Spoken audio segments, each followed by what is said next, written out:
Versets 25 et 26 dit: Je préfère défendre Dieu et être jugé par ce monde que défendre ce monde et être jugé par Dieu. Que le droit le plus fondamental est celui de connaître Jésus. La Sainte Bible.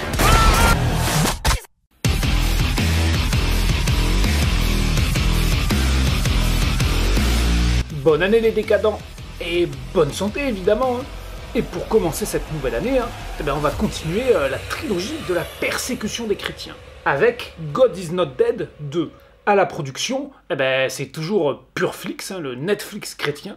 Et évidemment, il est toujours question de la persécution des chrétiens par les athées et la gauche. Et God is Not Dead 2, donc, il pousse encore plus loin la persécution et il prend le point de vue opposé au premier film qui voyait un prof athée persécuter un élève chrétien. Et là, ça va être une prof chrétienne qui va se faire bully. Et comme dans le premier film, on a le générique qui nous présente les différents personnages. Et dites-moi, est-ce que vous entendez cette douce mélodie ?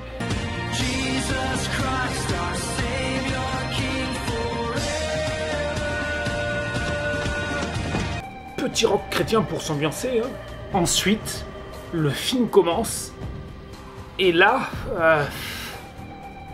Non, je vais rien vous dire. Je vous laisse découvrir. Brooke, nous sommes tous tristes, mais il faut aller de l'avant. Chérie, tu es en première. C'est une année importante, alors il va falloir te concentrer.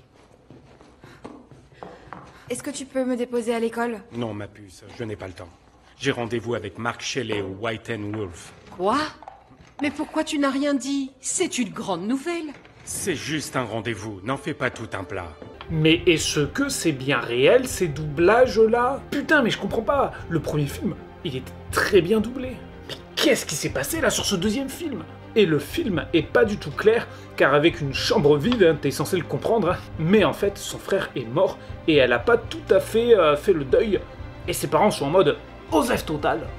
C'est mes parents. Ils ont peut-être besoin d'un peu de temps. Je n'en suis pas certaine. Ils ont tourné la page. Ma mère fait des tacos ce soir. Mais ok film. Et donc on arrive au lycée, et la blonde là, c'est la super prof chrétienne, la prof modèle de l'établissement. Une prof à la retraite. Plus que 36 jours à tenir. Je suis sûre que tes élèves vont te manquer. Non, Grace, c'est mignon, mais tu te trompes. Ne le prends surtout pas mal, mais tu es un Terminator, pas vrai? Oui. Et ensuite... Facture. Et oui, Mel Gibson is back, évidemment. Mais rappelez-vous, c'était le prêtre beau gosse, John C. Dynamique du premier film. Et du coup, qui dit Mel Gibson, il dit évidemment que Danny Glover is back aussi. Oh, pitié. David, c'est quoi cette tête d'enterrement? Oh, David, tu fais pitié à voir. Qu'est-ce qui t'arrive? C'est la vie. On attend tous la réplique culte, Parce que Dieu est bon. En tout temps. Et en tout temps, Dieu est bon. Bon ce sera pas pour cette fois, plus tard j'imagine. Et la super prof chrétienne, elle fait un super cours d'histoire où toute la classe est à fond et tout, sauf l'adolescente en deuil qui va aller se confier à sa prof. Tout le monde me demande comment m'aider, mais en vérité personne ne peut m'aider car la seule chose dont j'ai besoin, c'est 5 minutes pour dire à mon frère que je l'aimais. Est-ce que tu penses que ton frère croyait en l'au-delà? Évidemment, ça en manque pas une pour faire du prosélytisme. Vous êtes une femme tellement forte. Quel est votre secret? À votre avis, c'est quoi son secret? la chatte. Non, c'est pas ça du tout. Jésus. Et ensuite, on revoit la méchante journaliste athée de gauche du premier film. Vous vous rappelez d'elle? Elle avait un cancer. Allô? Qu'est-ce qu'ils t'ont dit, Amy? Michael. Je vais bien. Je suis... guérie. Et ensuite, on a la prof qui discute avec son père et... Mais tu sais, malheureusement, de nos jours, les gens semblent oublier que le droit le plus fondamental est celui de connaître Jésus. Ok, Boomer. Ouais, mais t'inquiète, hein, le vieux. Hein. Mais tu vas bientôt le rencontrer, Jésus, là, je te le dis. Hein. Putain, mais c'est que le début, là. Mais il m'énerve, là, déjà, là. Et ensuite, la lycéenne, dans la chambre de son frère, elle trouve la Sainte Bible. Oui, la Sainte Bible. En déposant l'un des cartons à l'intérieur du camion, j'ai remarqué ça. Je tenais à vous le donner. La Sainte Bible. C'est le doublage officiel. Hein. Vous pouvez vérifier. Le film, il est sur Netflix. Et donc, son frère, il était chrétien, mais il le cachait à sa famille.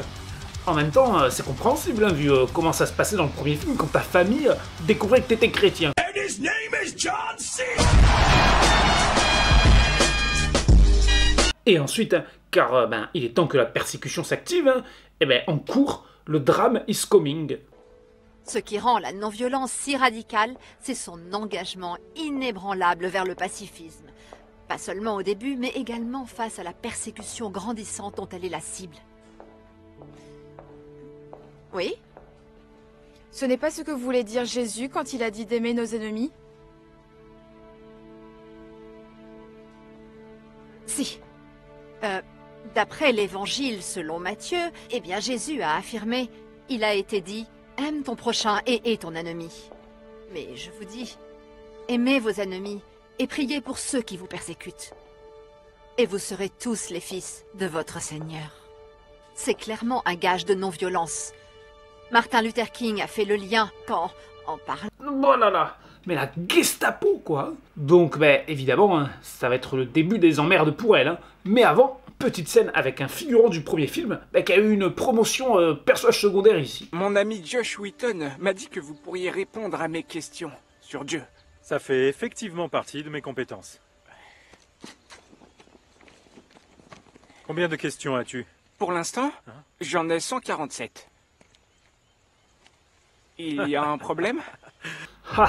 MDR PTDR, mais il a tellement de questions sur Jésus. Oui, bon, ok, on s'en bat les poils pubiens de Jesus, parce que là, nous on a le drama qui arrive, quoi. Vu que ça y est, c'est officiel, hein, la prof, elle a un conseil de discipline, car elle a dit le mot Jésus en cours. Hein. Vous avez parlé des Écritures, et en citant Jésus. Oui. Qu'est-ce qui t'a pris, Grace?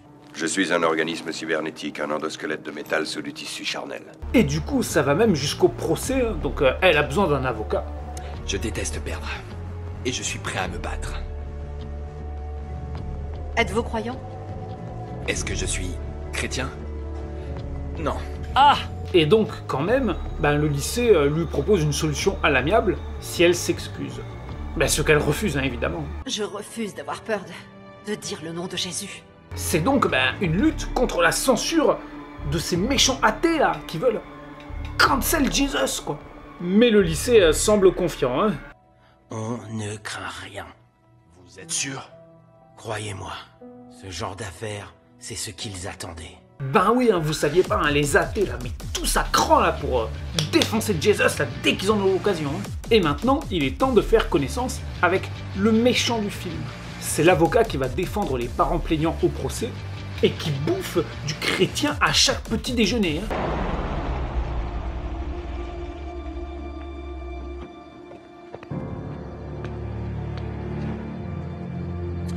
Mais c'est le mec qui joue dans Twin Peaks là, From David Lynch, de tous ces risettes chrétiennes quoi. Et puis pensez à tous les autres enfants, des êtres innocents qui sont victimes de ce système de croyances répressif. Et sans oublier les retombées financières. Exact. N'oublions pas que Madame Wesley est employée par l'État. Si nous arrivons à établir devant la Cour qu'elle a commis une faute grave, alors attendez-vous à recevoir d'importantes compensations financières.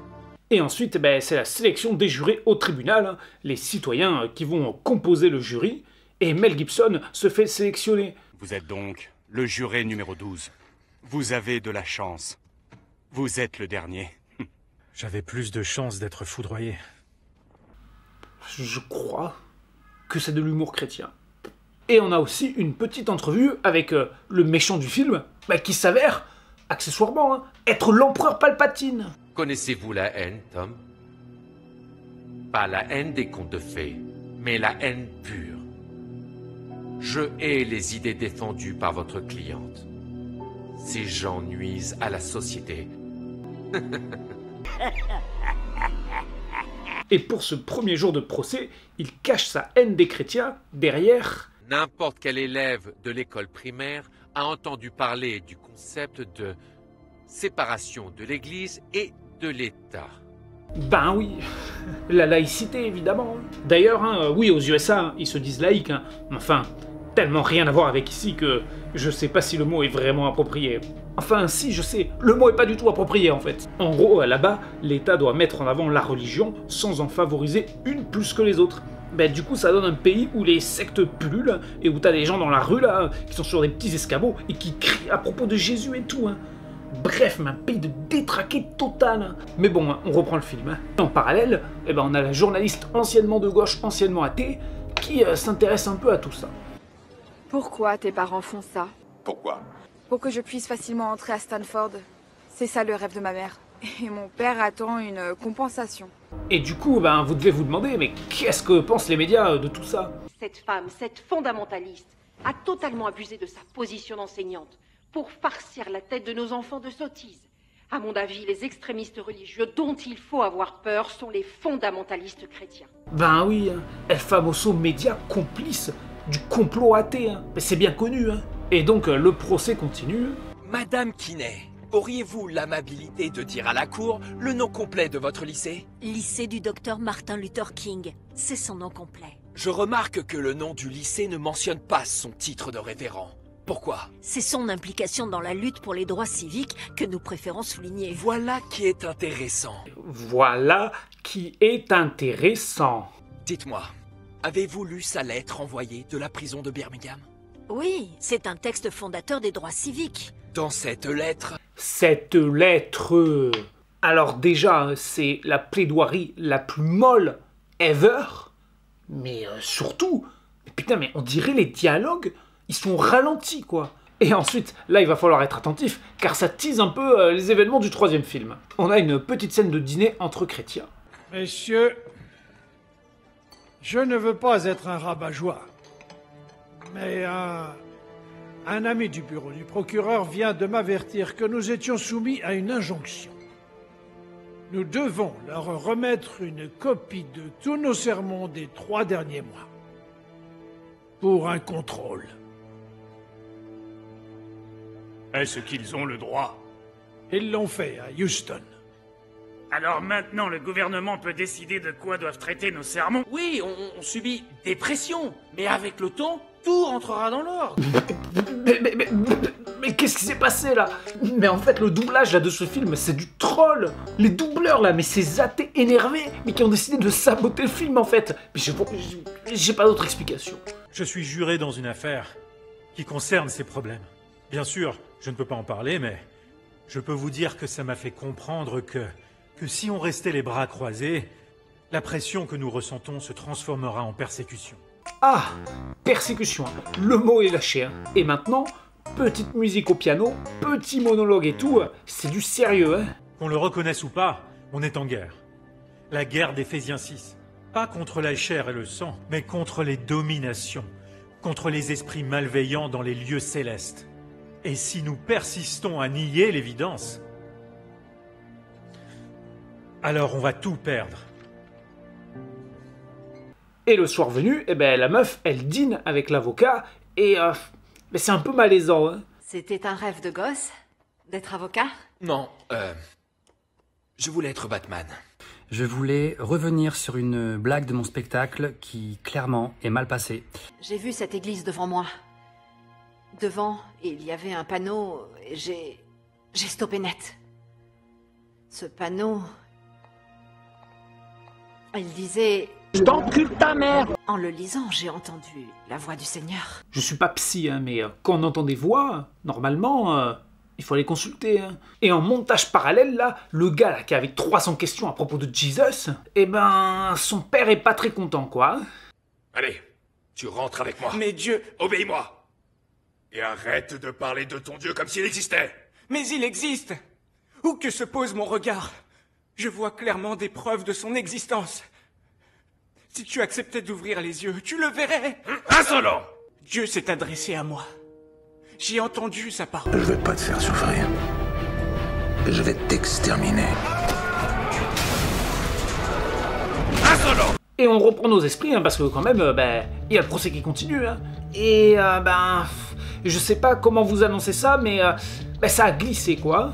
Je m'appelle Lee Strobel. Je suis professeur de pensée chrétienne à l'université baptiste de Houston. Et j'ai écrit plus de 20 livres sur le christianisme, y compris le cas du Christ. Pouvez-vous m'aider à prouver l'existence de Jésus-Christ? Si, je vois. En fait, il essaye de prouver que Jésus a existé, et comme ça, du coup, c'est pas un problème si la prof d'histoire en a parlé en cours d'histoire. Malin, les chrétiens. Cette cour a déjà prouvé son existence en me citant à comparaître en ce jour précis. Notre calendrier est divisé entre avant et après Jésus-Christ, d'après sa date de naissance. Ce qui serait étrange s'il n'avait pas existé. Mais c'est nul comme argument. Calendrier. Vous croyez en notre Seigneur? Je plaide coupable. Mais cela ne risque-t-il pas de vous influencer quand vous tentez de prouver l'existence de Jésus? Non, ça n'a aucune incidence. Ah bah non, hein, aucune, hein, bien sûr. Hein. Calendrier, hein. Et je vous passe les détails, hein, parce que Jésus il est super beau, super sexy et tout, hein. On connaît la chanson. Hein. Mais ce qui vient juste après, hein, c'est Mel Gibson qui va à l'administration pour déposer ses sermons. Hein. Vous vous rappelez, hein, El Famoso, guerre que les athées mènent contre les chrétiens. Hein. C'est tout? C'est tous les sermons que vous avez faits durant les 120 derniers jours? Non, ça c'est la lettre qui explique pourquoi je refuse de les transmettre. Il y en a qui pensent qu'il faut crier fort pour être écouté. Moi, je suis plutôt d'avis que quand un clou dépasse, il faut l'enfoncer. Le clou? Vous avez la ref, hein? Ben oui, le clou, là, quand ils ont crucifié Jésus, quoi. Oh là là, mais putain! Mais cette scène, en mode déclaration de guerre, là, Mel Gibson, là, ce trou rebelle badass, hein, qui donne pas ses sermons, hein. Mais regardez-le, là, prendre sa pose de badass, là, le torse bombé et tout, hein. Et bref, un back to procès, et attention, énorme cascade. Avez-vous quelque chose à dire? Pardon, monsieur le juge, mais... Vite, appelez un médecin. Ça fait mal? Oui. Et là? Oui, je crois que c'est l'appendicite. Je sais pas pourquoi. Et pendant ce temps, dehors, il y a des manifs de dégénérés anti-chrétiens.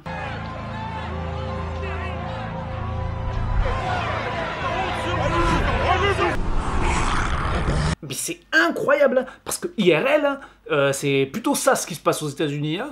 You gotta ask Jesus Christ. I We're don't all have sinners. to do anything. We're all sinners. Okay. He's not gonna force you to do it. You're sinning right now. No, I'm not, motherfucker. You fucking accuser. Get the fuck out of here, you fucking accuser. You motherfucking accuser. Get the fuck out of here. Wow. You motherfucking accuser. Accuser of the fucking brethren, you motherfucker. Mais le rire du mec, il me tue, quoi.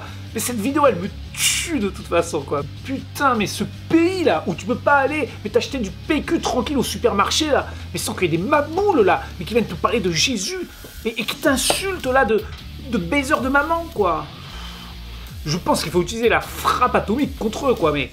La frappe chirurgicale, bien sûr. Hein. Et bon, hein, on s'éparpille un peu, hein, parce qu'on a toujours un procès à finir quand même. Hein. Alors, toujours dans le mood de prouver que Jesus a existé, il y a un détective privé qui a enquêté sur Jésus hein, et qui témoigne. Hein. Bon, je vous passe, le Jésus c'est le plus beau, c'est le plus sexy, il a une grosse bite et tout, hein, on connaît. Hein, pour arriver à ce moment.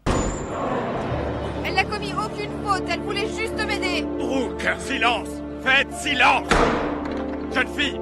Votre jeunesse n'est pas une excuse pour perturber la tenue de ce procès. Oui, mais ce procès a bien lieu à cause de moi. Mais ça tourne mal, hein, car Palpatine est rusé. Hein. Êtes-vous devenue chrétienne? Oui. Au risque de paraître insistant, pensez-vous que tout cela, l'étude de la Bible, votre question sur Jésus en cours, le fait d'être devenue chrétienne, tout cela aurait-il pu arriver sans l'implication directe de Madame Wesley? Non. C'est certain. Merci pour votre honnêteté. Et alors que tout semble perdu, hein, quand même, Jesus veille au grain et les chrétiens s'entraident. Tous jeunes, beaux et dynamiques, hein, versus les athées, sûrement de gauche, et haineux. Mon Dieu n'est pas mort. Dieu vaincra.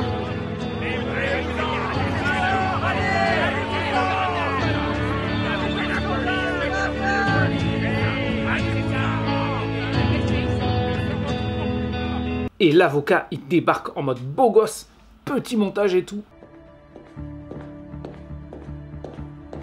Asseyez-vous.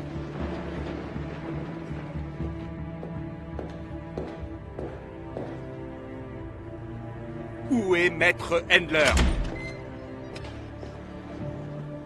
Quand tu vois ça, mais tu sais qu'il va se passer quelque chose. Votre honneur, j'appelle un témoin à la barre. Grace Wesley. Madame Wesley, veuillez approcher. Je suis obligée? J'en ai bien peur.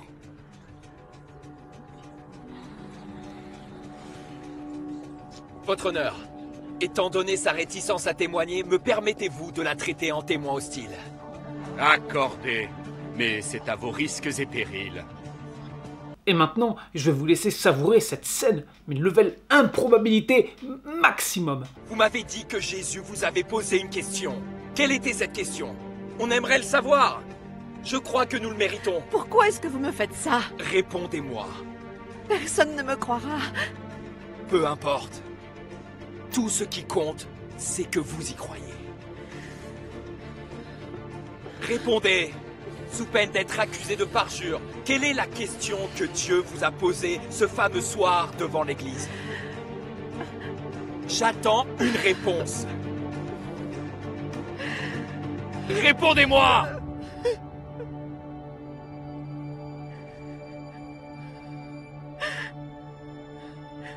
C'était... À votre avis, qui suis-je? Qu'avez-vous dit? Vous êtes le Christ, le Fils de notre Seigneur.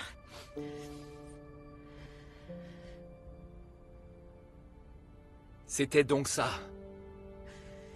Votre honneur, je crois qu'on en a assez entendu. Maître Handler, est-ce que vous comptez plaider coupable? Non, votre honneur. Je considère que ma cliente est totalement innocente. Mais je demande au jury de la déclarer coupable. Enfin, soyons clairs, ma cliente a l'audace de croire que non seulement il y a un Dieu, mais que de surcroît, il s'adresse directement à elle. Ce qui a une influence directe sur ses actes. Il est temps qu'on arrête de faire semblant de croire qu'une personne dans son genre peut faire un bon professeur. Au nom de la tolérance et de la diversité, nous devons la détruire. Attention, Maître Handler. Nous aurons enfin l'esprit en paix, une fois que la toute dernière étincelle de foi aura été piétinée une bonne fois pour toutes. Ça suffit, Maître Handler. Faisons d'elle un symbole. Maître Handler, ça suffit. Établissons un précédent. Exigeons de notre gouvernement qu'il demande à tous ses fonctionnaires d'abandonner leurs croyances. Maître Handler, je vous préviens, vous risquez Et pour les gros. récalcitrants, qui dissimuleraient leurs croyances, qu'on leur fasse payer une amende. S'ils se rebellent, qu'ils perdent tout ce qu'ils possèdent. Et s'ils persistent, il reste une solution. Welcome to the Gulag. Maître Handler, ma patience a des limites. Je vous accuse tout de J'accepte avec plaisir, parce que ce procès est une gigantesque farce. On essaie de nous faire croire que le droit de croire en Dieu vient loin derrière tous nos autres droits. Mais ça n'a aucun sens. Les sceptiques y trouveront toujours à redire. Les 2000 dernières années nous l'ont prouvé. Pardon? Mais tu veux vraiment là qu'on fasse un récap des 2000 dernières années? Vraiment? Tu veux qu'on joue à ce petit jeu-là, hein? Tu veux que je te parle de Galilée, de l'Inquisition, de la bibliothèque d'Alexandrie, d'Hypatie, Kim Jong-un? Mais appuie sur le bouton rouge, merde! Et pendant que les jurés délibèrent, hein, petit passage obligé hein, avec le groupe de rock chrétien. Nous voulons vous demander de redonner espoir à cette pauvre femme persécutée. Espérons que sa foi serve d'exemple au monde entier. Que votre lumière illumine ce monde en décadence. Oh! Il parle de nous là! C'est nous! C'est ici la décadence! Nous, le jury, déclarons l'accusé non coupable.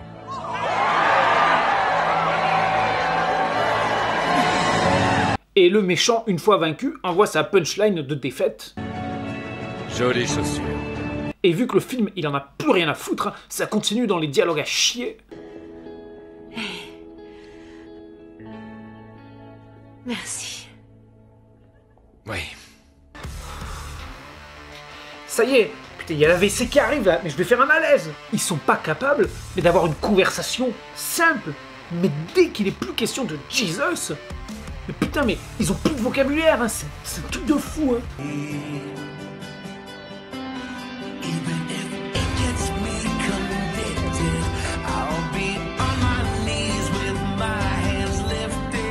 Dieu n'est pas mort.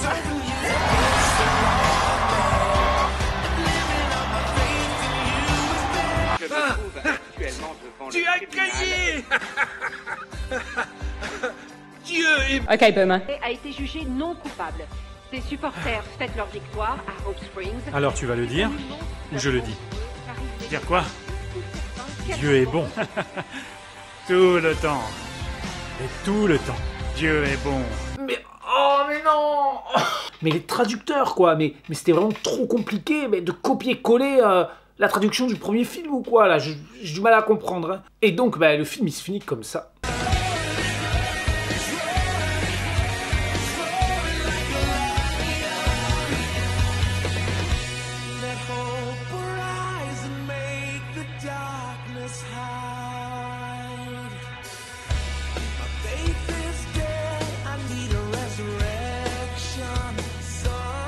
Rejoignez le mouvement. Parlez-en autour de vous. Dieu n'est pas mort. Il est bien vivant. Et comme pour le premier épisode, j'ai envoyé ça à ma mère par SMS bah pour qu'elle nous laisse avec le petit mot de la fin, mais elle m'a pas répondu. Elle a vu le piège arriver. Hein. Putain, elle s'est dit, il fait encore des carabistouilles sur YouTube là. Ouais, elle m'a laissé bider. Mais on va conclure quand même. Hein. La vidéo, hein. C'était vraiment à chier. Autant le premier film, bah c'est pas bien, mais alors vraiment dans le sens idéologiquement, que c'est vraiment de la merde. Mais à la rigueur, bah ça se laisse regarder. Hein. C'est plutôt bien fait, voire très amusant hein, à regarder. Hein. Moi je me suis bien marré. Hein. Mais là je vous jure, mais le 2... Ah mais on se fait chier. Mais chier.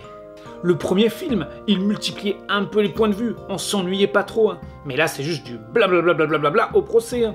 En fait, c'est un aveu d'échec du film en termes de mise en scène. À la rigueur, t'as envie de montrer la persécution des chrétiens. Bon, ok, hein, pourquoi pas, hein. Mais montre-le, quoi, en cinéma, avec de la mise en scène.